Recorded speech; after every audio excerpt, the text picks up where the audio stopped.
Herkese selamlar. YouTube kanalıma hoş geldiniz. Ben Betül Uzunoğlu. Size bugün öyle bir burslu çanta anlatacağım ki bütün detayları bu videoda öğreneceksiniz ve bir daha burslu çanta yaparken asla zorlanmayacaksınız.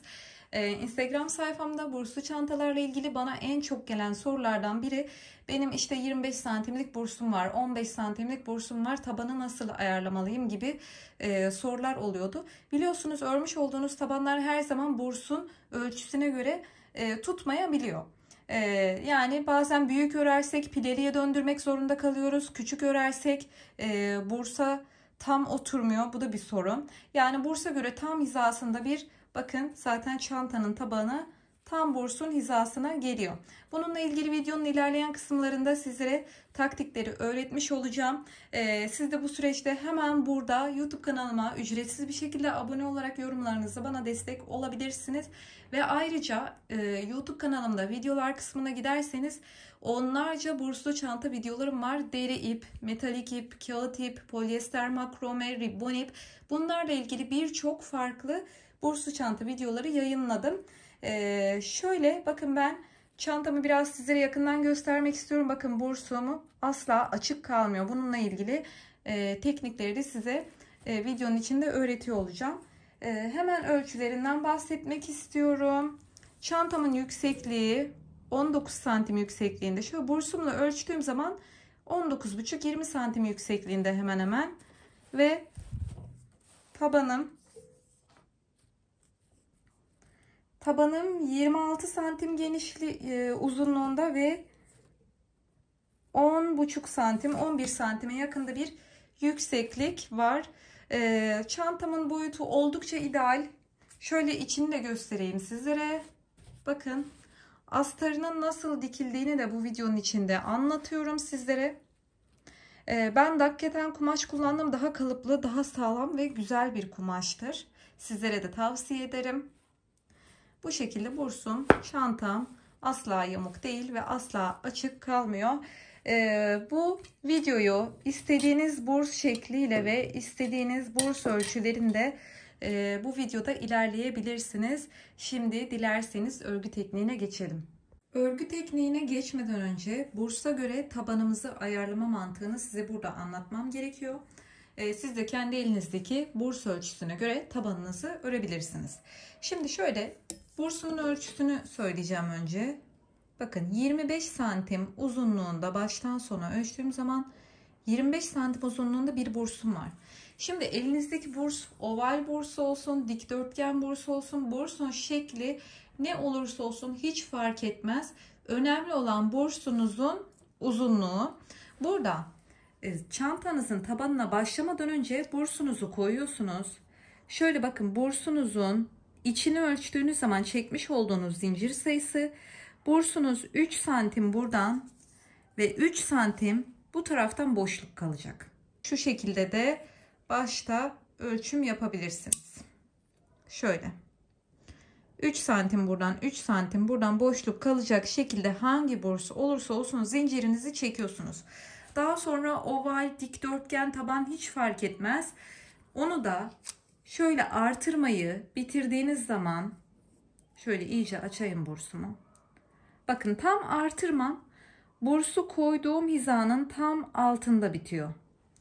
Yani tabanınızı ördüğünüz zaman tabanınızın bu uzunluğu, artırmaları tam bursunuzun altına denk gelince tabanınızın örgüsünü bitiriyorsunuz arkadaşlar. Peki tabanı nerede bitirmeliyiz derseniz, bakın zinciri anladınız. Bursunuzun iki tarafından da 3'er santim boşluk olacak şekilde zinciri çektiniz. Peki tabanımı nereye kadar örmeliyim? Şimdi burada vermiş olduğum teknik pilesiz burslu çanta. Yani tam bursu saracak şekilde, dümdüz saracak şekilde pilesiz burslu çantanın tabanını öğreniyoruz. Burada tabanınızın oval veya dikdörtgen olması fark etmez. Bakın, tabanınızı ördünüz, artık bursunuzu açtınız. Şöyle tabanınızın üzerine koyduğunuz zaman bakın şu uzunluk artık buranın altına geldiğinde tabanı bitireceksiniz. Başka artırma yapmayacaksınız. Artık aşağıya doğru gövdeye dönebilirsiniz. Bakın, buradan bahsetmiyorum. Şuradaki uzunluktan bahsediyorum. Bu uzunluk artırma tam şu demirin altına gelecek. Bunu yaparsanız eğer, yani 3 santim yanlardan boşluk bırakırsanız ve tabanınızı ördüğünüz zaman tam şu demirin altına gelirse tam bursunuzun hizasında, tam bursunuza göre pilesiz burslu çanta örmüş olacaksınız. İpinizin bursunuzun ne olduğu fark etmiyor. Bursunuzun şekli fark etmiyor. Şöyle bir tane aynı uzunlukta oval burs göstermek istiyorum. Şöyle açalım. Bakın bursumun tabanımın uzunluğu tam bursumun altında bitiyor. Yani bu bursta arkadaşlar, oval bursta tam bu çantaya oturacaktır. Hemen gösteriyorum. Çeviriyorum. Şimdi bursunuzu şöyle koyduğunuz zaman ya tam böyle çok az içine kalacak ya da hemen bu örgünüz bursunuzun altında biterse tam çantanıza, bursunuza oturan bir çanta örmüş olacaksınız. Tekrar dikdörtgeni göstereyim. Bunu açıyorum. Bakın köşeleri de hesap edin. Şöyle göstereceğim hemen. Görüyor musunuz? Tam bursa göre bir taban örmüş olacaksınız. Bana Instagram'da çok fazla soru geliyor. Bursa göre nasıl taban örebilirim? Bunun bir tekniği var mı diye. Bu tekniği istediğiniz bursta uyarlayabilirsiniz. Bundan da bahsetmek istiyorum. Eğer pileli yapmak istiyorsanız bu şekilde aynı tekniği uyguladıktan sonra tabanın artırmasını 2-3 sıra daha fazla yaparsanız, yani bursunuzun 1 santim yanlardan dışına çıkması yeterli olacaktır. Tek bir tane karşılıklı pile atmak için yeterli olacaktır. Pile için tabanı 1-2 santim daha fazla büyütüyorsunuz. Bu kadar basit. Çantam için kullanmış olduğum malzemelerden bahsedeceğim. Şöyle 3,5 milimetrelik tığ kullanacağım. Ve istediğiniz ölçüde burs kullanabilirsiniz. Zaten bu videonun asıl amacı her burs ölçüsüne göre taban ayarlayıp her burs ölçüsünde çanta örebilmeniz. Benim bursumun ölçüsü 25 santim uzunluğunda gördüğünüz gibi ve çilek kağıt ip kullanacağım. 250-300 gram bu çanta için yeterli olacaktır. Daha küçük burslar için daha az miktarda ipler yeterli olacaktır. İsterseniz kalın kağıt ipler, rafya ipler, pamuk, polyester makromeler, istediğiniz iplerle bu çantayı örebilirsiniz. Ve şöyle çantamı da göstermek istiyorum. İçinde de gördüğünüz gibi kalıp gibi duran dak keten kumaş astar kullandım. Siz de istediğiniz kumaşlarda astarınızı dikebilirsiniz. Şimdi örgü tekniğine geçelim. Çantamı size anlatırken bu şekilde pamuk makrome ipimi kullanacağım. Siyahla bu siyah renkle çok fazla batacağım noktalar belli olmayacaktır. O yüzden bu iple size anlatımımı yapacağım. Şimdi ipinizi alıyorsunuz. Hangi iple örüyorsanız artık. Ben bu şekilde kağıt ipimi aldım. Bursunuzun da uzunluğu, şekli hiç fark etmez. Oval, dikdörtgen burs istediğiniz kullanabilirsiniz. Tabanınız bursunuza göre tam ölçüde olacaktır. Hiç merak etmeyin. Söylediğim tekniği birebir uygulamanız yeterli. Şimdi ben en başta size anlattığım gibi çantamın bursunun, bakın 3 santim buradan 3 santim but kısmından boşluk kalacak şekilde zincir çekip geleceğim. Ben bu çantam için toplamda 27 adet zincir çekerek başladım. Zincir sayısı önemli değil. Önemli olan santimler. Şimdi bakın tekrar göstereyim. Şöyle biraz hızlı başladık. Şu şekilde ipimi katlıyorum. Tığımı içinden geçirdim ve bir tane ilmek çıkardım. Şimdi zincir çekmeye başlıyoruz. Zincir sayısı önemli değil. Santimler önemli.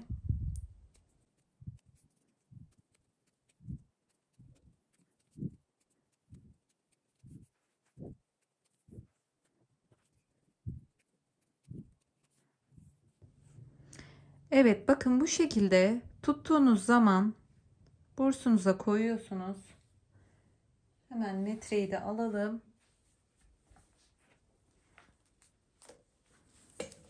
Şöyle bakın 3 santim buradan boşluk kaldı. Şöyle tığla birlikte ölçtüğümüz zaman 3 santimde burada boşluk kaldı. Mantığı bu şekilde. Zincir sayınızı bu şekilde ayarlıyorsunuz. Bursumuzu çekelim artık. Şimdi dikdörtgen tabanımıza başlayabiliriz. Şu tırnağımı da kirli sanmayın. Kız buraya çimen lekesi bulaştı ve geçmedi. Şimdi bakın. Şöyle son zincirimi bırakıyorum. Bir sonraki zincirin içine batarak sık iğneler yapmaya başlıyorum. Her bir zincirin içine birer tane sık iğne.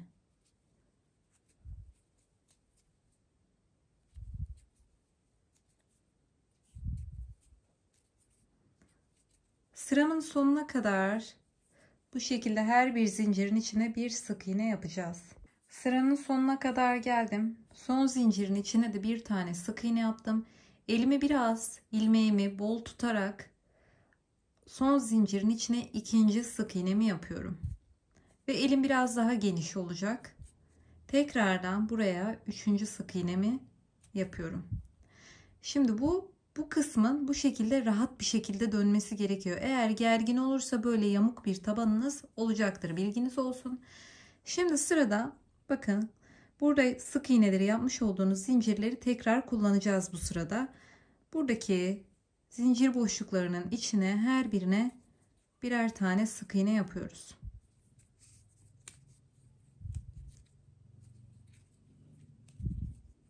Zaten nereye batacağınız belli oluyor. Bakın şurası.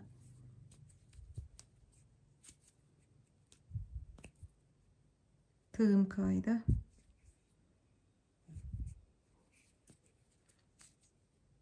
Bu şekilde görünüyor. Sıranın sonuna kadar devam edeceğiz. Şimdi sıramın sonuna kadar geldim. Az kaldı. Bakın son 2 tane batma noktam kaldı. Battım. Şimdi burada en baştaki zincirimin içine bakın biraz elimi geniş tutarak bir tane sık iğne yaptım. Bakın en başta bu zincirin içine birinci sık iğneyi yapmıştım. Şimdi ikinciyi sıramın sonunda yaptım.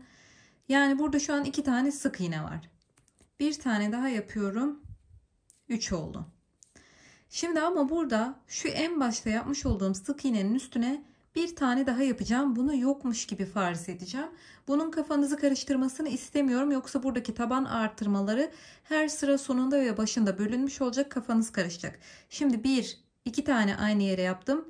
Bu artık olmayacak. Onu çıkarıyoruz. Bakın onun üstüne doğru bir tane daha sık iğne yaparak onu yokmuş gibi kapattım ben gördüğünüz gibi. Burada da 3 tane olmuş oldu. Şimdi bu sık iğnenin tepesine battım ve ikinci sıraya geçtim. Burada bir tane tel tokamı, burası başlangıç noktası. Bunu bilmek için burayı işaretliyorum. Şimdi sıramın diğer ucuna kadar her birine birer tane sık iğne batarak devam edeceğim. Şimdi sıramın sonuna kadar geldim. Burada dönmek için 3 tane sık iğne yapmıştım. Birinci sık iğnenin içine 3 tane sık iğne yapıyoruz. 1 2 ve 3. Ortadaki sık iğnenin içine bir tane. Ve üçüncü sık iğnenin içine 3 tane. 1 2 3. Şimdi burada dikdörtgen tabanın oluşumunu yavaştan görmüş oldunuz. Burada altta birincinin içine 3 tane, ortadakine 1 tane, üçüncünün içine 3 tane yaptık. Ve tekrardan her birine birer tane batarak sıramın sonuna kadar devam ediyorum. Diğer köşeye kadar geldim. Sıramın sonundayım. Burada yine aynı noktada 3 tane sık iğne yapmıştık. Burada birinciye 3 tane sık iğne yapıyoruz. 1 2 ve 3. Ortadakine bir tane ve sonuncuya 3 tane. 1 2 ve 3. İkinci sırayı da bitirmiş bulunmaktayız. Bir tane sık iğne yaparak 3. sıraya geçiş yaptım.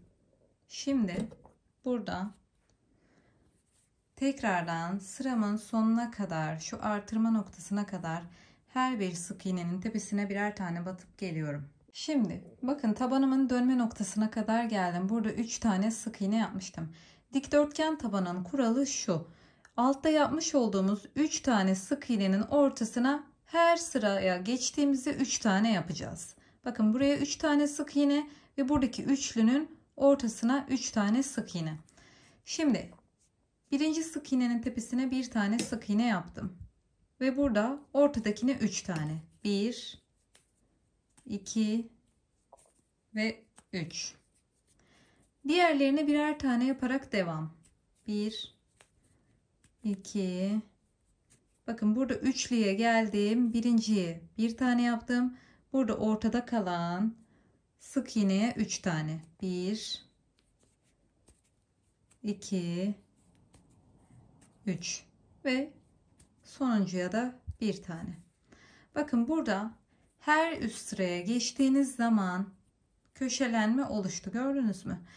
Daha sonra 4. sıraya geçtiğinizde buraya geleceksiniz. Burada 1, 2, 3 tane sık iğne var. Buna 3 tane yapacaksınız. Sadece gerisine bir tane. Burada tekrardan bakın 1, 2, 3 tane sık iğne var. Ortadakine 3 tane yapacaksınız. Gerisine birer tane.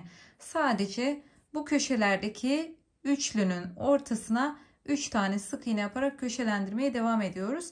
Şimdi birlikte bu sırayı bitirelim. Tekrardan bu tabanımın dönme noktasına kadar her bir sık iğneye birer tane yapıp geliyorum. Şimdi köşe noktasına kadar geldim. Burada 3 tane sık iğne var. Birinciye bir tane ve ortadakine 3 tane. 1, 2, 3. Şimdi gerisine birer tane devam. Diğer üçlüyü görene kadar birer tane devam. Şimdi bakın burada 3 tane yapmışım. Birinciye bir tane ve ortadakine 3 tane. 1,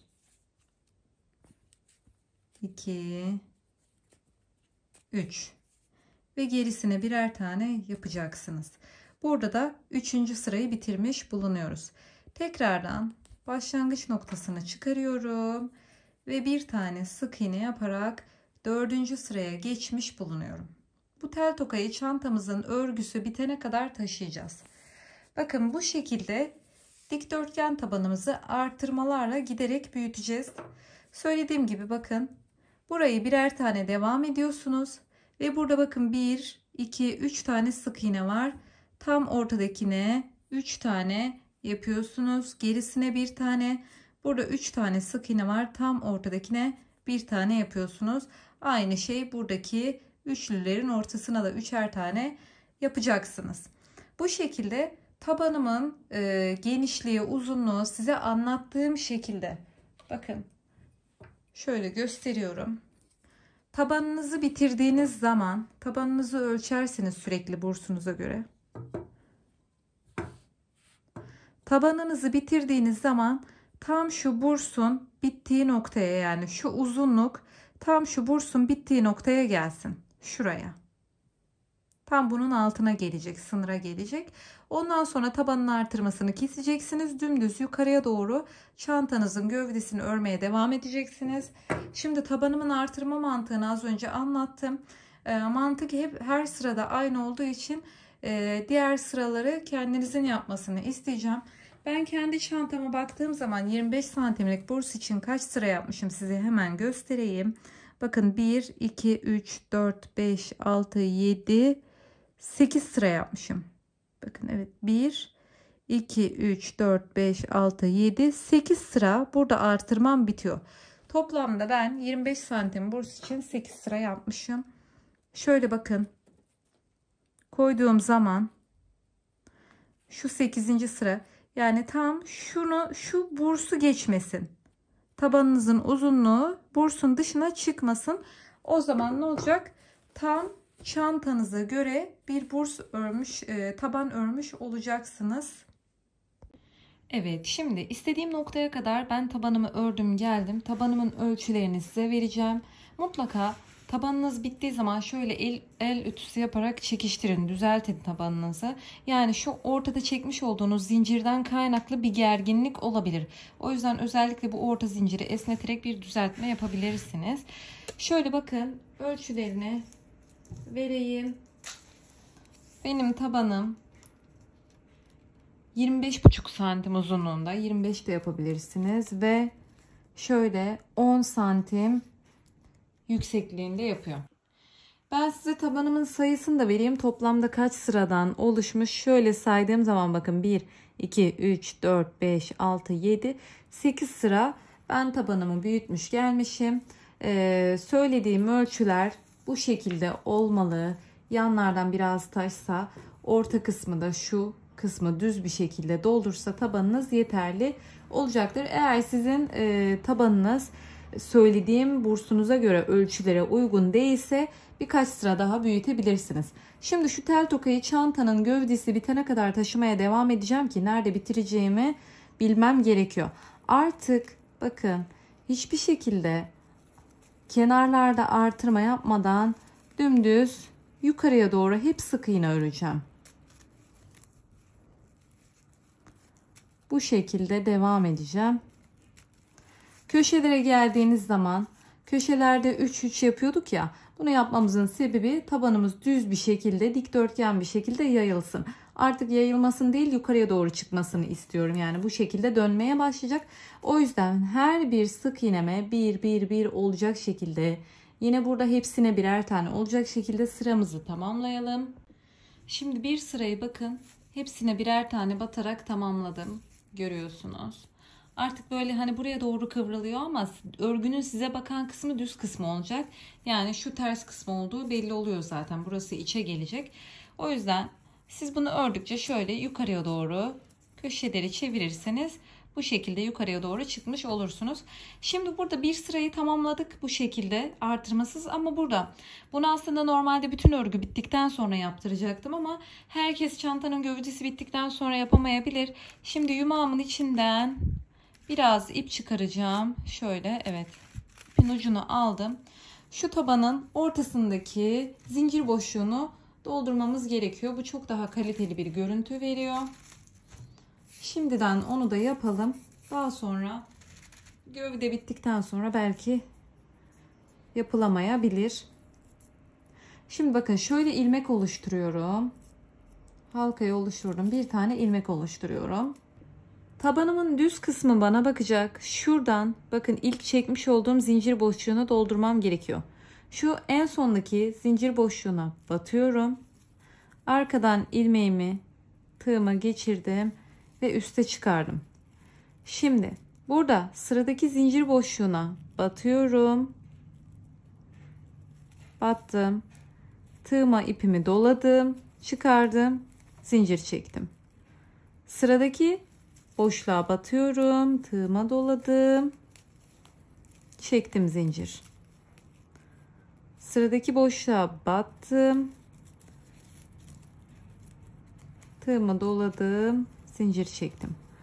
Bu şekilde tabanımızı daha kaliteli, daha estetik bir hale getiriyoruz.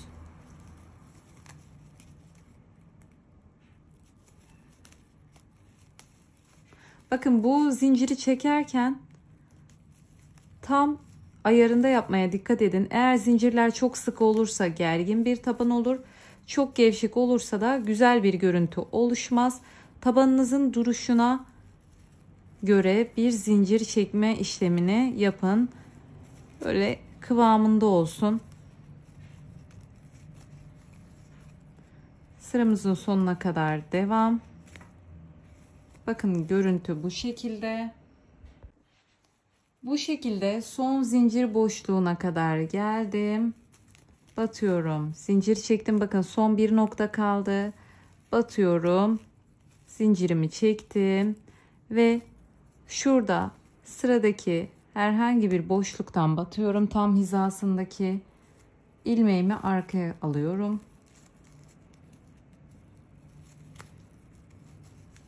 Şöyle bir görüntü oluşacak. El ütüsü yapın mutlaka. Elinizle düzeltin. Görüntü böyle. Şimdi burada çıkarmış olduğum ilmeğimi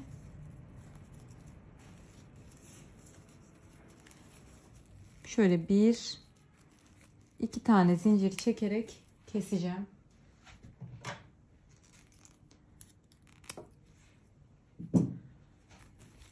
Şöyle ilmeğimi açıyorum. İpimi asılarak sıkıca kapattım. Şimdi artık örgüme devam edebilirim. Tabanım bu şekilde gözüküyor. El ütüsü yapın mutlaka. Şurayı şöyle bir gerdirin. Bu şekilde bir görüntüsü var bakın. Şimdi artık çantamın gövde uzunluğu, şu ipimizi yumağımıza geri koyabiliriz. Çantamın gövde uzunluğu istediğim boyuta, istediğim uzunluğa gelene kadar her birine birer tane sık iğne yaparak örmeye devam edeceğim. Mesela sıranın sonuna geldiniz. Yeni sıraya geçerken farklı bir işlem yapmayacağız. Zincir çekme vesaire yok. Normal spiral bir şekilde döne döne çantamın gövdesi istediğim derinliğe gelene kadar örmeye devam edeceğim. Evet, şimdi ben çantamın gövdesini istediğim uzunluğa kadar ördüm geldim. Hemen el ölçümüz farklı olabilir. Sıra sayısı vermeyeceğim. Şöyle tabanın artırmasının bittiği noktaya kadar ölçüyorum.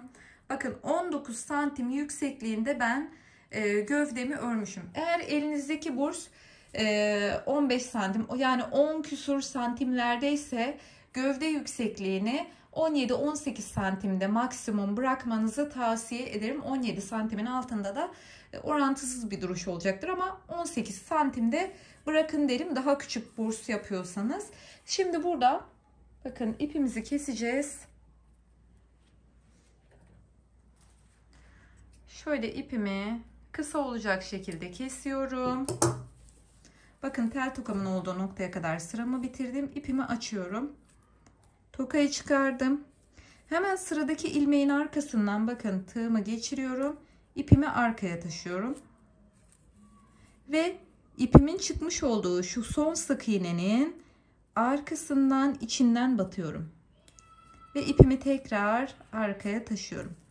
Bakın görüntü şöyle göstereyim. Bu şekilde olacak. Bitişiniz belli bile olmayacak. Şimdi bu ipi de aralardan gizleyerek sabitleyeceğim.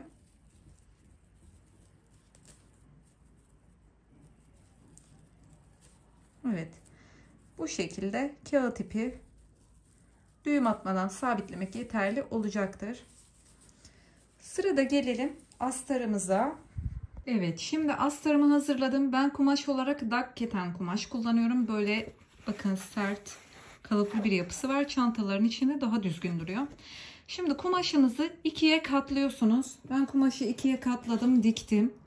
Şimdi ölçüyü nasıl alıyoruz? Çantanızı alıyorsunuz. Şöyle düzgünce ikiye katlıyoruz. Ve bu şekilde katladığınız noktayı bakın sıfırlıyoruz. Şöyle hemen gösteriyorum.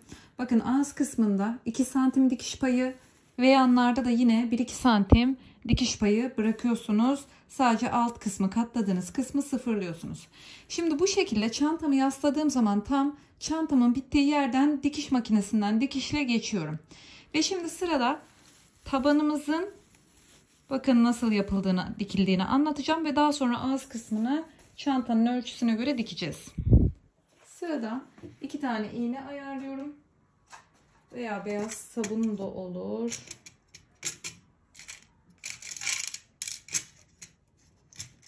Evet. Şimdi çantamızı yanlardan dikiş atıp geldik. Şimdi şu şekilde dikişleri ortada birleştiriyorum. Ve tabanımı düzeltiyorum. Kumaşınızı ütüleyin bu arada dikmeden önce. Daha sonra astar bitince tekrar ütüleyin. Bu şekilde bakın zarf şeklinde katlıyorum ikiye. Şimdi şu dikiş hizası bu şekilde düzgün olsun. Yoksa tabanınız yamuk olur. Şöyle ters çeviriyorum ve tabanımın genişliğini ölçeceğim.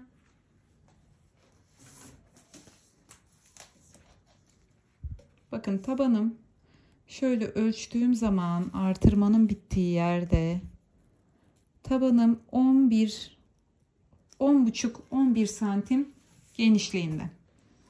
Şimdi ben de beyaz sabun alayım. Şöyle köşelerden 10,5 santim genişliğinde şöyle dikiş atacağım. Ve tekrar karşıdan da 10,5 santim genişliğinde dikişimizi atacağız. Ve burada otomatik taban derinliğini oluşturmuş olacağız. Şöyle kaymaması için iğneleyebiliriz.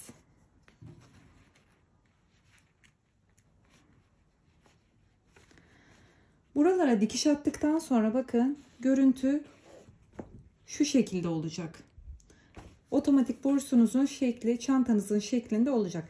Ve daha sonra buralara dikiş attıktan sonra kumaşı çantanızın içine koyun, astarı, ve ağız kısmında bakın son sık iğne sırasının altında olacak şekilde ağız kısmını katlayarak dikişini yapın. Çantada ölçün. Şöyle son sık iğne sırası kapanmasın. Orayı bursa sabitlerken bu ilmekleri kullanacağız.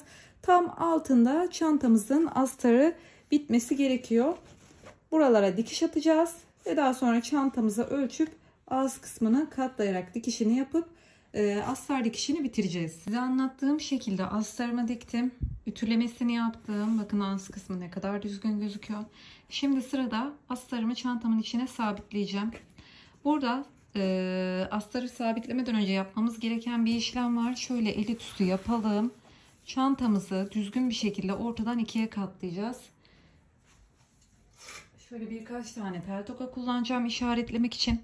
Bakın çantayı ortadan ikiye katladığınız zaman şöyle tabanı çeviriyorum. Tabanınızın yamuk durmaması gerekiyor. Yani yoksa eğer yamuk katlarsanız bursu sabitledikten sonra o çantanın gövdesinin tabanının yamukluğu inanılmaz ortaya çıkıyor. Burada lütfen dikkat edelim. Şöyle düzgün katladığımı düşünüyorum. Katladıktan sonra çantanızın altına yandan, önden, alttan mutlaka kontrol edin ve şöyle içten de bakın. Bakın eğer katladığınızda yamuk duruyorsa şöyle içini açtığınız zaman da taban yamuk gözükecektir. Şimdi bu şekilde ortadan ikiye katladık. Şuralara toka takalım. Evet. Şimdi astarımı içine yerleştireceğim. Şimdi bu sadece çile kağıt ipten sık iğne tekniği olduğu için bakalım makinede sabitlemeyi deneyeceğim. Eğer makinede dikiyorsanız veya elle dikiyorsanız fark etmez. Şu dikiş kısımları bakın tam tokanın olduğu noktaya gelecek. Şöyle. Şimdi dikişi yaparken söylediğim gibi bu hizada olması gerekiyor. Şuradaki sık iğne tepelerini daha sonra bursu sabitlerken kullanacağız. Bursumu çantama sabitlemeden önce bir tur bursumu iple sarıp geliyorum. Daha sonra çantama sabitliyorum. Bu işlemi yapmazsam eğer çantama sadece bu haliyle sabitlersem mutlaka açıklıklar oluşacaktır. Yani bu burslarda artık istiyorum ki renkli üretsinler. Yani en azından çok giden siyahtır, işte nut renkler, kahverengiler, bejler, bu tarz kağıt ip renklerinde en azından burslardan da renk üretseler ona göre alsak çok daha güzel olur diye düşünüyorum. Biz de bu dertten kurtuluruz. Neyse şöyle biraz fazlaca bir ip yaptım. Bursumu dediğim gibi önce tek katı saracağım. Şu şekilde ipimi alıyorum. Bakın şöyle koyuyorum. Şöyle. Bu şekilde koydum. Şimdi bunu sarmaya başlıyorum buradan. Bu ipim sarılmış olan ipin arasında sıkı bir şekilde gizlenecek.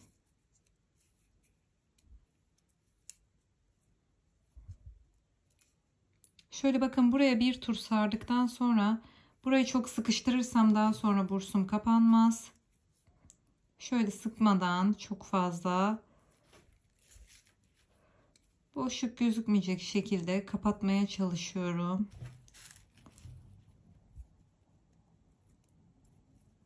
Bu şekilde tek kat olacak şekilde sarmanız gerekiyor. Bakın bunu da bursu sararken şu an ve daha sonra çantaya sabitlerken iki kere bursumuzu sarmış olacağız. Her ikisinde de bu şekilde tek kat sıkı bir şekilde sarmanız gerekiyor. Yoksa bursunuz diğer türlü kapanmaz. Tek kat ve sıkı, açıklık kalmayacak şekilde.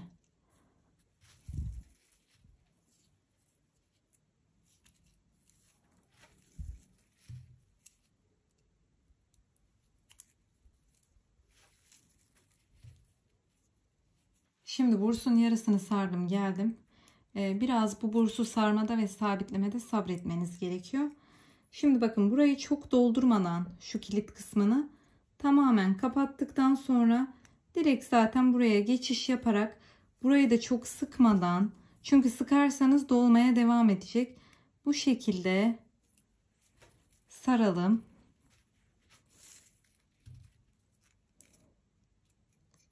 Sıkarsanız dolacaktır.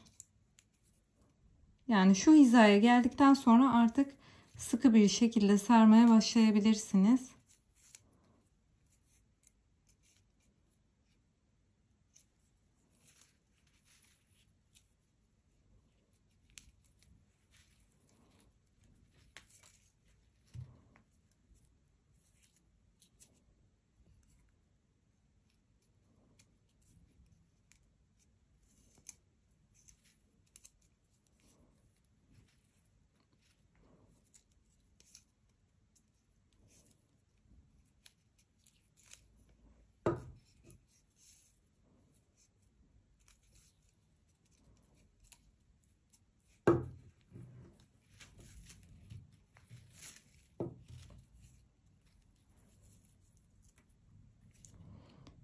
Evet, şimdi buraya geçiş yaptıktan sonra bu tarafa aynı şekilde burayı da sıkı ve düz bir şekilde sarıp geleceğim. Bütün bursumu sardım geldim. Şimdi burada bakın şöyle parmağımı koyuyorum. Hatta şöyle ipimiz biraz uzun olacak şekilde keselim. Şöyle doladıktan sonra içinden geçiriyorum ve sıkıyoruz. Ve şöyle keselim. Bu şekilde bakın burç sarma işlemini tamamlamış bulunmaktayız. Daha sonra çantamıza artık açık kalma tereddütü olmadan saracağız. Bakın tek kat sardığım için bursum açık kalmıyor. Eğer bazı yerleri iki kat, bazı yerleri tek kat sararsam mutlaka açık kalacaktır. Çantaya sabitlerken de aynı kuralı dikkat edeceğiz. Evet, sarmış olduğumuz bursumuzu çantamıza sabitleyeceğiz. Şimdi sabitlemeden önce çantamızı işaretlememiz gerekiyor. Tam bu şekilde ortadan ikiye katlıyorsunuz. Katladığınız zaman çantanın yandan, önden ve alttan baktığınız zaman duruşu düzgün olmalı. Eğer buradaki katlamanız yamuk olursa bursu sabitlediğiniz zaman çantanızın bariz yamuk durduğu çok belli olacaktır. Şimdi bu şekilde ortadan ikiye katladıktan sonra bakın tokalarla işaretliyorum. Şöyle toka taktım, burada da vardı ama çıkarmışım. Daha sonra buraları işaretledikten sonra şöyle şu ortak noktaları, toka taktığım noktaları birleştiriyorum ve bu kısımları katlayarak bu yanları da tel tokayla işaretledim. Ve daha sonra çantamı işaretledikten sonra böyle kısa kısa ipler kestim. Bursumu bu iplere bağlayacağım. İşaretlediğim noktalara bursumu bağlayacağım. Kaymaması için yapıyorum bunu. Daha sonra düzgün bir şekilde sabitleyebilirim. Şimdi bursumu alıyorum. Şu bursumuzun şeklini verelim çantamıza. Şöyle koydum. Ve tam ortak noktalardan, işaretlediğim noktalardan bursumu bağlıyorum. Şöyle sıkıca bağlayalım, kaymasın.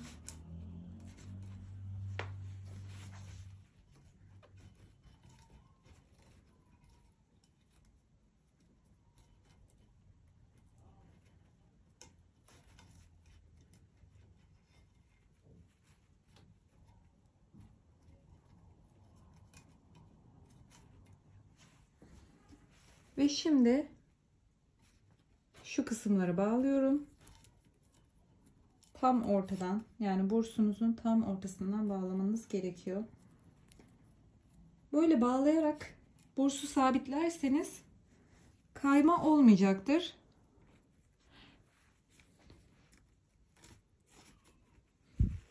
Bursu sararken kaydırırsanız bursunuzu, çantaya sabitlerken kaydırırsanız yine yamuk bir çanta elde edersiniz. Evet, bakın size söylediğim taban tekniğiyle görüyorsunuz. Bursuma göre çanta tabanım nasıl da oturdu.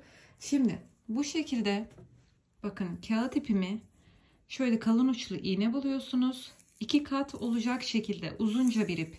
Ne kadar uzun derseniz 3 metreyi buluyor hemen hemen. Eğer kısa ip yaparsanız bursunuzu sararken yarım kalacaktır. Tek katla ben, yani tek bir iple ben bütün bursumu sarmak istiyorum. O yüzden uzunca bir ip ayarlamanız sizin faydanıza olacaktır. Şimdi tam şu kilit noktasının altındaki boşluktan bakın, gösteriyorum. Şuradan batıyorum. Şuradan. Çıkaralım. Şimdi bu ipin ucunu bağladım bu arada. 2 kat yaptım. Tek kat yaparsanız sarma işlemi, çantaya sabitleme işlemi saatlerinizi alacaktır. O yüzden 2 kat yaparak bu işi bitirmemiz gerekiyor.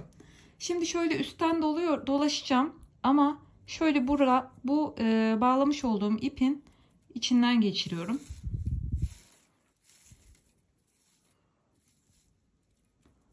Şöyle burayı sıkalım. Alta gelecek o düğüm kısım.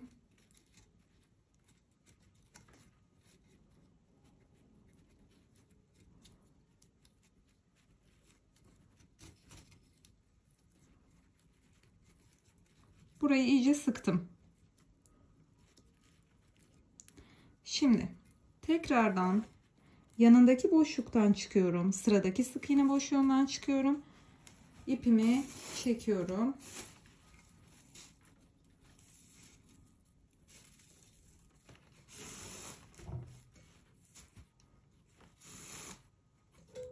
Evet.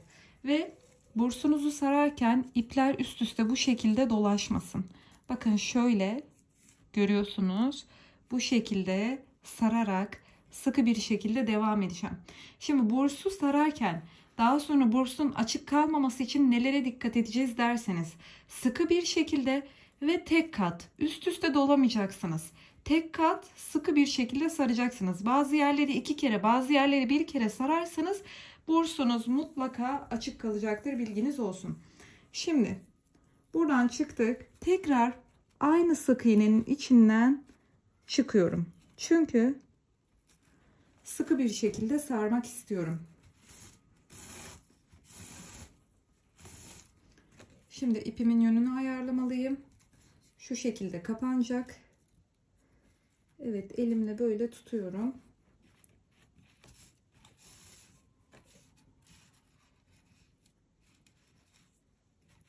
Bursumu daha önce sardığım için şu an açık kalacak mı diye korkmuyorum. Sıradaki sık iğnenin tepe boşluğundan bu şekilde batıyorum.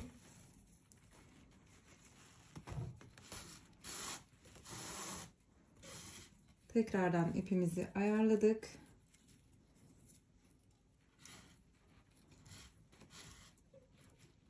Üst üste gelmesin. Hemen sıkışık bir şekilde hemen yanından devam edeyim. Evet, işte böyle. Bu şekilde sararak devam edeceğim. Bu sefer tekrar aynı noktadan çıkıyorum. Yani burç sarma işleminde tamamen sarma sıklığı size kalmış. Önemli olan alttan bursunuz gözükmesin. Zaten böyle benim gibi önceden sararsanız gözükmeyecek. Çok rahat bir şekilde saracaksınız, sabitleyeceksiniz. Kaydırmamanız gerekiyor ve üst üste ipi sarmamanız gerekiyor. Evet, bu şekilde bakın bütün bursumu sarıp geleceğim. Şimdi buradaki geçişi tekrar göstermek istiyorum. Bu arada ipimi ne kadar uzun tutarsam tutayım, ipim buradan buraya kadar yeterli geldi. Yeniden ip bağladım. Aynı başlangıçta yaptığım gibi bakın arasından geçirerek sarmaya devam ettim. Bunu daha sonra tığımla birlikte astarla örgünün arasına çekeceğim oradaki düğümü. Şimdi buraya geçiş yapmak için bu şekilde direkt sararsam sanki şu araya dolma yapacak gibi. O yüzden şuradan aradan bakın burayı sardım. Şuradan aradan çıkıyorum. Ve buradan sarmaya yoluma devam ediyorum.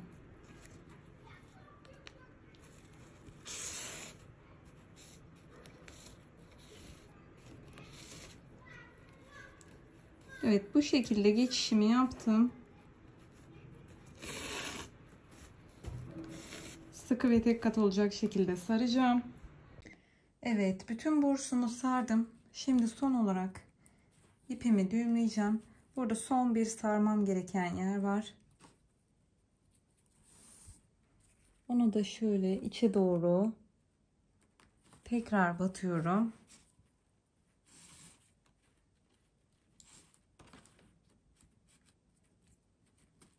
Evet. Şimdi ipimi keseceğim.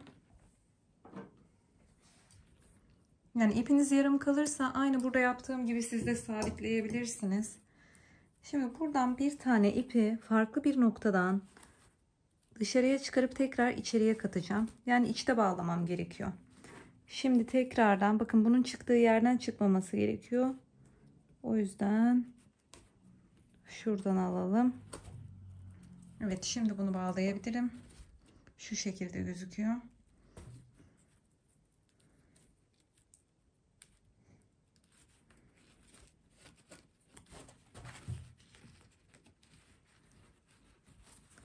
Sıkı bir şekilde bağlıyorum.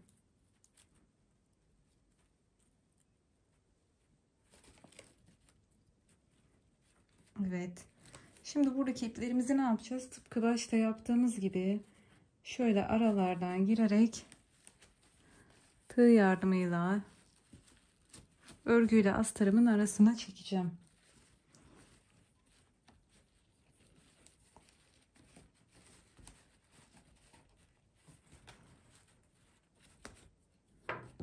Evet, çekebildiğim kadar çektim. Gerisini gözüken uçları keseyim. Ve çantamızı bitirmiş bulunmaktayız. Bu arada beyaz ışık olduğu için yukarıdan vurunca çantamın rengi normalde simsiyah. Biraz soluk gibi gözüküyor. Şöyle göstereyim. Bakın. Normalde böyle. Ama ışığın altına gelince böyle bir yansıma yapıyor. Şimdi gelelim bursumuzu kapatmaya. Bana Instagram'dan çok fazla soru geliyor. Bursum yamuk oldu, kapattım, düzgün olmadı, çantam yamuk duruyor gibi. Şimdi hiçbir zaman burslu çantaları bitirip kapattığınız zaman böyle kusursuz mükemmel bir görüntü olmayacaktır. Burslu çantalar mutlaka el ütüsü, elle düzeltme ister.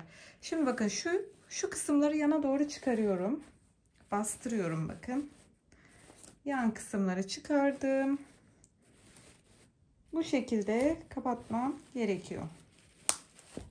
Evet, şimdi gördüğünüz gibi bu çanta bu şekilde düzgün durmuyor. Biz bunu elle düzelteceğiz. Mesela şurayı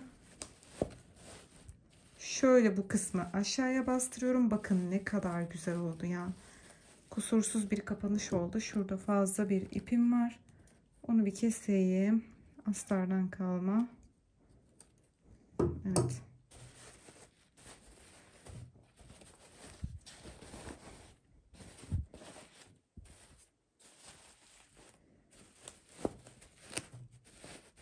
Evet. Çantamız hazır şu an. Bir de diğer tarafına bakalım. Mutlaka el ütüsüyle düzeltmek gerekiyor. Şuradaki sivrilikleri aynı hizada tutmak gerekiyor. Şöyle buraları bastıralım içe doğru. Mesela şu kısım daha aşağıda. Evet, sanırım şu an aynı hizada. Evet, çantamızı bu şekilde tamamlamış bulunmaktayız. Böyle salaş, yazlık kombinlere uygun çok tatlı bir çanta oldu. Gördüğünüz gibi tam örmüş olduğum taban bursumun ölçüsüne göre tam oldu. Hiçbir şekilde bir fazlalık veya bir gerginlik yaşamadım. Gayet güzel oldu. Umarım sizler için faydalı bir video olmuştur. YouTube kanalımda onlarca burslu çanta videosu var. Pileli var, tek pileli var, çift pileli var, metalik iple var, normal ribbon iplerle var. Polyester makrome ile boncuklu burslu çanta var. Birçok oval burs çanta, dikdörtgen burs çanta, bunların hepsine göz atabilirsiniz. Ayrıca görmüş olduğunuz çantaları Instagram adresim betül.fashion'a atarsanız ben de paylaşırım. Sizden gelecek olan çantaları gerçekten çok merak ediyorum. Hangi iplerle, hangi renklerde, hangi burs şekillerinde çantalar gelecek? Bakalım, beklemede kalacağım. Ayrıca saniyelik bir tıklamayla ücretsiz bir şekilde YouTube kanalıma abone olabilir, yorumlarınızla bana destek olabilirsiniz. Biliyorsunuz, video çekmek, burada bir şeyler anlatmak, öğretmeye çalışmak çok zor, meşakkatli işler. Sizden bu yüzden destek bekliyorum. Sizler destek olduğunuz sürece ben sizler için yüzlerce video yayınlamaya devam edeceğim. Umarım faydalı bir video olmuştur. Görüşürüz. Sevgiyle kalın.